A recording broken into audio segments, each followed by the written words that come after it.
이런 얘기가 있다. 어느 왕이 정원으로 갔을 때 시들어 죽어가는 나무와 꽃들을 발견했다. 참나무는 소나무처럼 키가 클 수가 없어서 죽고 있다고 말했다.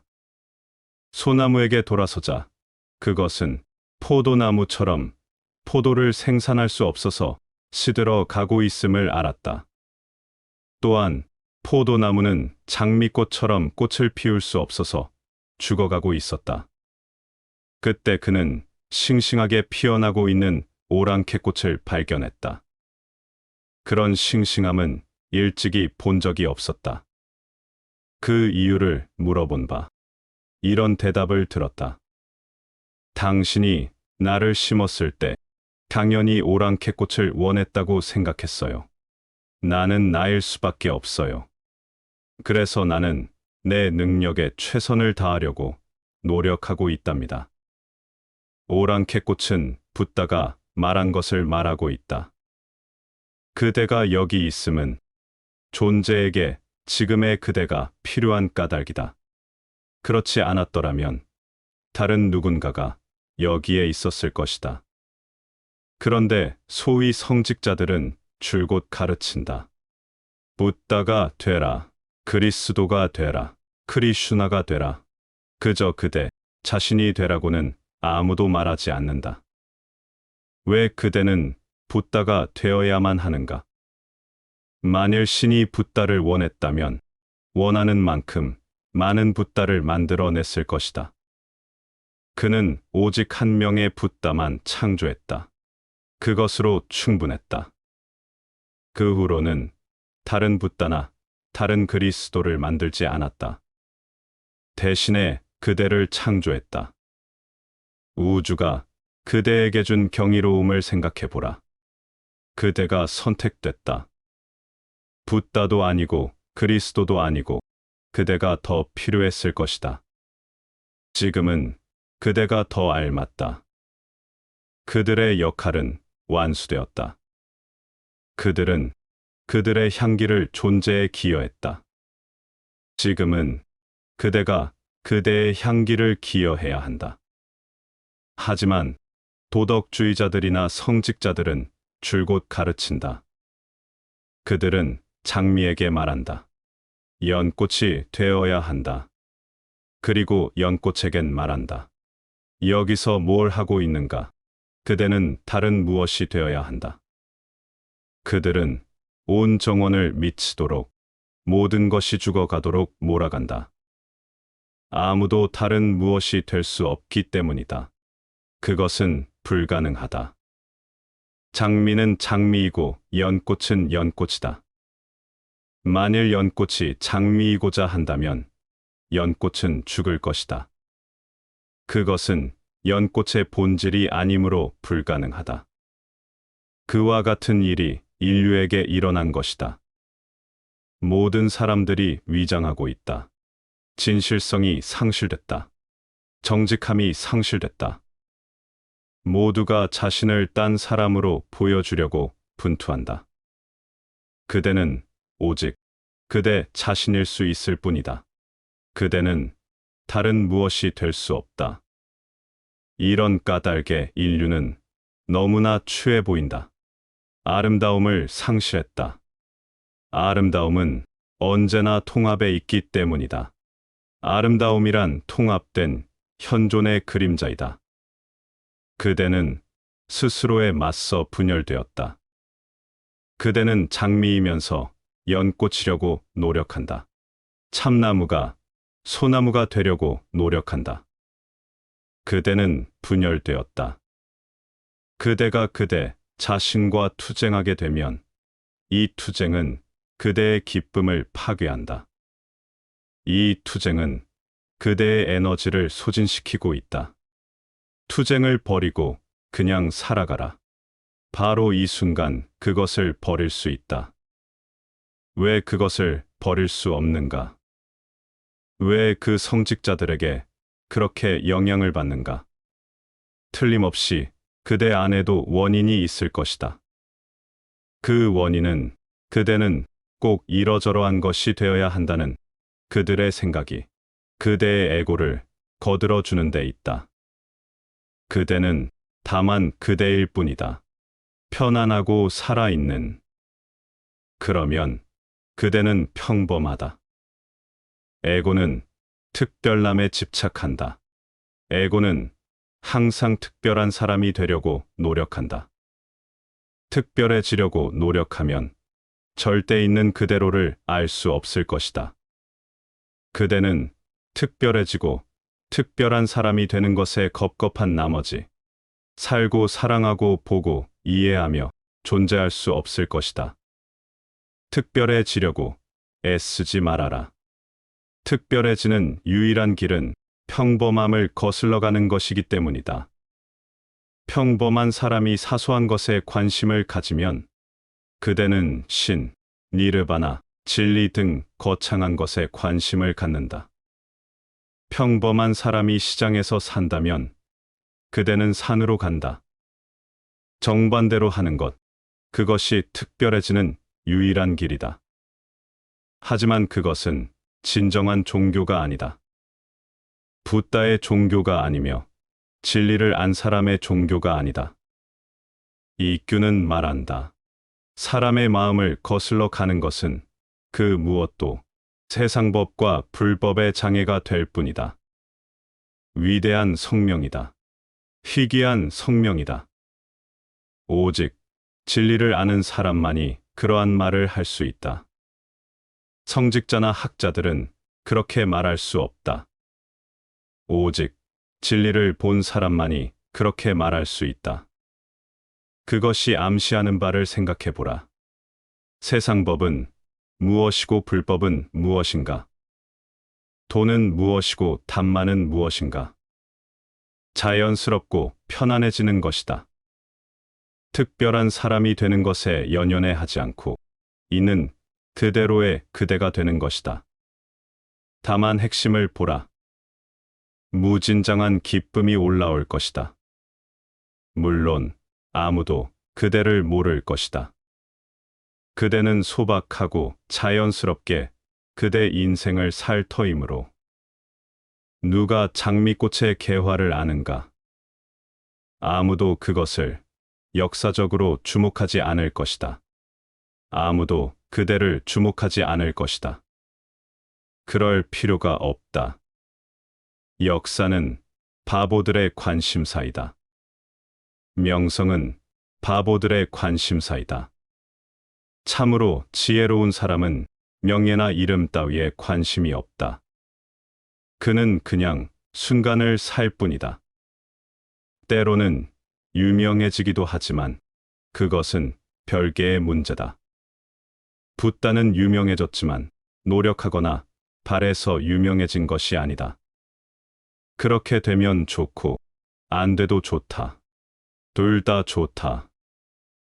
음식을 즐기고 목욕을 즐기고 태양을 즐기고 바람과 비를 즐기고 그대에게 일어나는 모든 것을 즐기라. 그리고 그대 있는 그대로 머물러라. 진실함으로 기만하지 말고 위장하지 말고 거칠애를 꾸미지 말고 체면을 차리지 말고 그러면 최상의 기쁨이 그대 것이다. 신은 자신의 존재로 가장 편안하게 있는 사람에게만 찾아온다. 뭔가를 갈망하는 사람은 편안할 수 없다. 그 갈망이 긴장을 만들기 때문이다. 한번 평범한 사람들을 보라. 하지만 평범한 사람들을 찾기란 아주 어렵다. 모두가 비범해지려고 하기 때문이다. 제정신인 사람을 찾기란 아주 어렵다. 수세기 동안 성직자들과 마하트마들은 모든 사람을 영혼 밖으로, 그의 집 밖으로 몰고 갔다. 지구상에는 오직 신경증적인 사람들만 있을 뿐이다. 대부분의 사람은 노이로제에 걸려 있다. 노이로제란 무엇인가? 그대 스스로 행복하지 못하다는 것은 노이로제다. 그대 스스로 만족하지 못한다는 것은 노이로제다. 그때 그대는 동요되며 곤경에 처한다. 마음의 모든 평화와 삶의 모든 기쁨을 잃어버린다. 그대는 걱정 속에서 살며 스스로에게 지옥을 창조한다. 왜냐하면 지금까지의 가르침이란 어떤 특별한 목적을 향해 사람들을 몰고 갔었다. 그러나 깨달은 사람에게 묻는다면 언제나 이렇게 대답할 것이다. 그저 평범해지라. 너무 애쓰지 말아라. 애쓰지 말고 살아라. 내 맡김 속에서 살아라. 그러면 자연성이 그대를 품어줄 것이다. 그대는 따라야 할 이념 없이, 결론 없이 순간에서 순간을 살아라. 매 순간 그 실체에 감응하라. 그리고 전체적 존재로 감응하라. 평범한 자연인을 보면 그는 기독교인도 아니거니와 힌두교인도 아니다. 그는 배고프면 밥 먹는다. 그는 졸리면 잠을 잔다. 아무도 이것을 부정할 수 없다. 이것이 진실이다. 진리는 단순한 것이다. 이론은 복잡하고 까다롭다. 이론가들은 줄곧 논쟁만 하는데 진리는 논쟁의 대상이 아니다. 사람들이 말하는 것을 듣지 말고 사람들 그대로를 봐라. 그러면 힌두교인이나 기독교인이나 유태교인 사이에 차이가 없다는 것에, 아무 차이가 없다는 것에 놀랄 것이다. 분명히 그들은 서로 다른 교회에 간다. 확실히 그들은 서로 다른 책을 읽는다. 하지만 그들의 본성을 보라. 더울 때는 힌두교인도 회교인처럼 많은 땀을 흘린다. 그것은 자연적이다. 추울 때는 몸이 덜덜 떨린다. 몸은 자기가 기독교인인지 유태교인인지 아니면 자이나교인인지 모른다. 그것은 그냥 떨 뿐이다. 그저 자연적인 것들을 지켜보라. 본성을 바라보라. 그러면 차츰차츰 진정한 종교와 불성과 단말을 이해할 것이다. 이규는 말한다. 세상법과 불법의 장애가 될 뿐이다. 이 또한 대단히 중요하다. 세상법과 불법은 서로 다르지 않다. 이규에게는 다른 세계가 없다. 이 세계가 유일한 세계이다. 선객들은 엄청난 가르침을 전해왔다. 삼사라가 니르바나이다라고. 이 세상이 그 세상이다. 인간의 법과 붓다의 법은 다른 각도에서 바라본 동일한 법이다. 그대에게 있어 붓다의 법은 이해하기 어려울지 몰라도 인간의 법은 이해할 수 있다.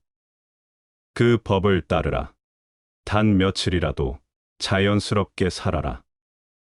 그러면 저 멀리에 있다고 생각해왔던 모든 것들이 바로 가까이에 있음을 보게 될 것이다.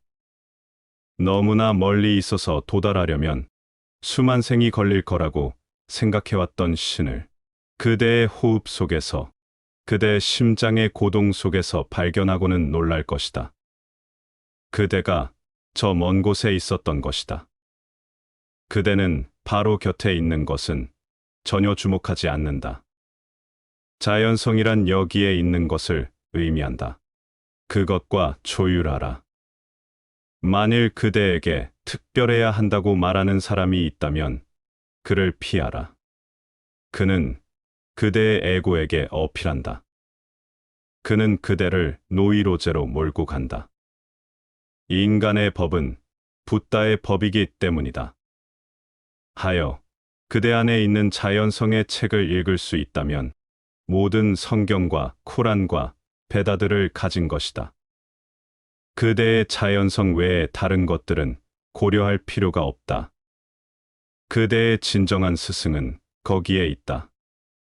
문은 열려 있다.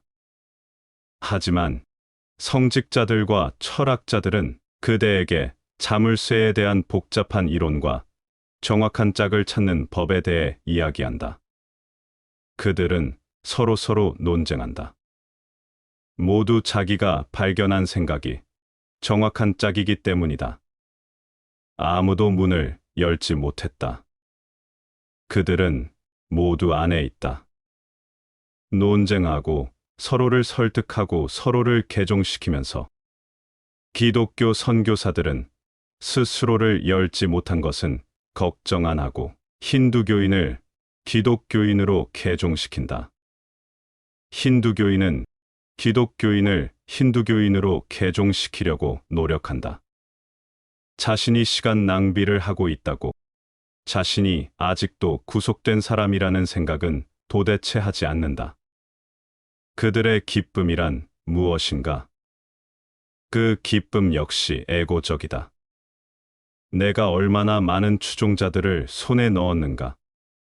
얼마나 많은 사람들이 기독교를 믿는가? 숫자가 늘수록 에고도 더불어 커진다. 그의 에고는 숫자에 연루되어 있다. 본성을 역행함으로써 그대의 에고는 강력해지고 영양분을 얻는다. 그대는 한 번이라도 자연스럽게 존재하는 사람을 존경한 적이 있는가? 그대는 항상 인위적인 사람을 존경한다. 그 무분별함을 보라. 어떤 사람이 몇몇 추종자들과 함께 와서는 말했다. 우리의 스승님은 위대한 분입니다. 그는 3일에 한 번 음식을 드십니다. 그럼 그가 매일 2끼씩 음식을 먹어도 존경할 것인가? 그 스승은 굶어서 거의 죽어가고 있었다. 하지만 그들은 뭔가 특별한 것을 좋아한다. 그들의 스승은 특별하다. 그들은 진정한 스승을 찾았다고 행복해한다. 그도 진실한 추종자들을 찾아서 행복해한다. 양쪽 다 어리석기 그지없다. 그의 얼굴은 지성이라곤 찾아볼 수 없다. 어떻게 지성이니 그런 함정에 떨어질 수 있겠는가? 하지만 에고는 충족된다. 지금은 그 짓을 그만두면 추종자들이 사라질까봐 두렵다. 그들은 진정으로 그를 따르는 게 아니다. 그가 인위적인 어떤 것을 하고 있기 때문에 따르는 것이다. 오랜 세월 동안 사람들은 인위적인 일들을 해왔다. 그대는 항상 인위적인 것들을 존경한다. 인위적인 것을 존경한다는 것은 조만간에 그대 자신도 그렇게 할 것이란 뜻이다. 그렇게 하지 않으면서 오랫동안 존경할 수는 없기 때문이다. 결코 인위적인 것을 존경하지 말아라. 자연성을 존경하라. 그때 그것은 신을 위한 것이다. 그 외에는 모두 에고 게임이다. 그러나 마음은 이런 식으로 돌아간다. 어떤 기독교 성인은 37년간을 30피트 높이의 대들보 위에 앉아 있었다.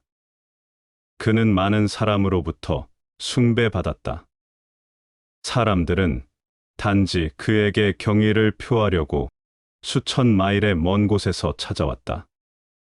그리고 그는 그냥 거기에 앉아 있을 뿐이었다.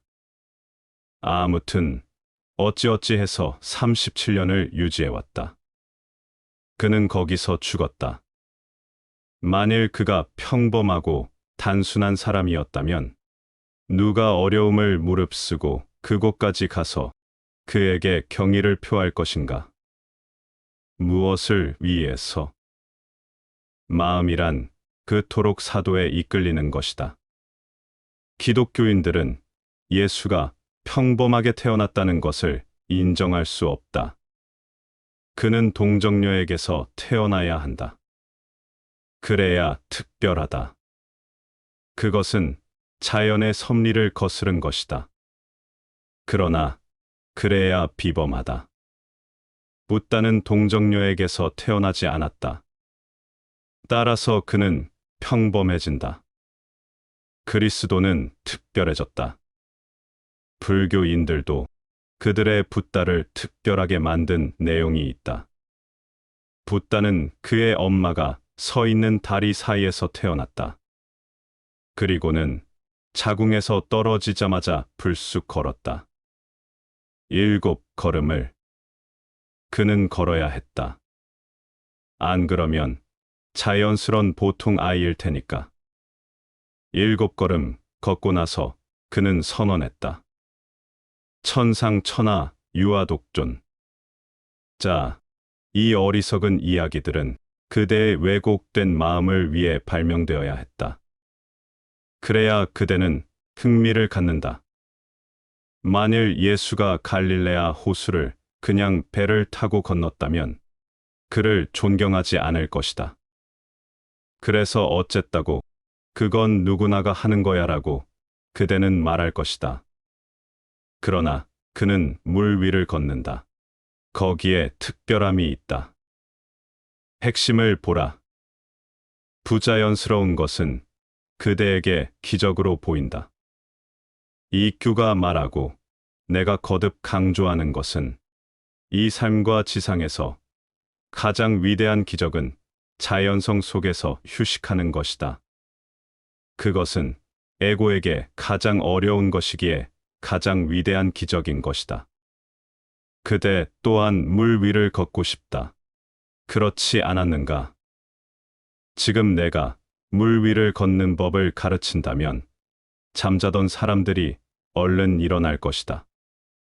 그러면 그들은 빗나갈 것이다. 누가 깨달음을 신경 쓰는가? 하지만 물 위를 걷는다? 그러면 그대는 얼른 일어날 것이다. 그대는 이건 놓치면 안 돼. 이건 극히 드물게 일어나는 일이니까 하고 말한다. 그대가 얼마나 인위적인 것에 관심이 많은지 보라. 그대는 그것을 기적이라 부른다. 기적이란 없다. 기적은 일어난 적이 없다. 일어나지 않는다. 일어날 수 없다. 자연법이란 절대적이기 때문이다. 거기엔 예외가 없다. 그대는 자연과 조율될 수 있다. 그러면 곧 본연의 그대가 된다. 별안간 모든 불행과 모든 지옥이 사라진다. 모든 악몽들은 사라진다. 그대는 초롱초롱 깨어 있다. 하여 삶은 새로운 색깔과 새로운 향취를 갖는다. 그 향취는 신성이다. 그것은 자연법에서 나온다. 인위적인 것에 대한 흥미를 피하라. 특별해지려는 욕망, 특별한 사람이 되려는 것은 병이다. 만일 특별해지길 원한다면 자연의 섭리를 거슬러 가야 할 것이다. 자연스럽게 살아라. 가능한 한 자연스럽게 살아라. 인위적인 방법이나 길을 거부하고 자연스러워지라.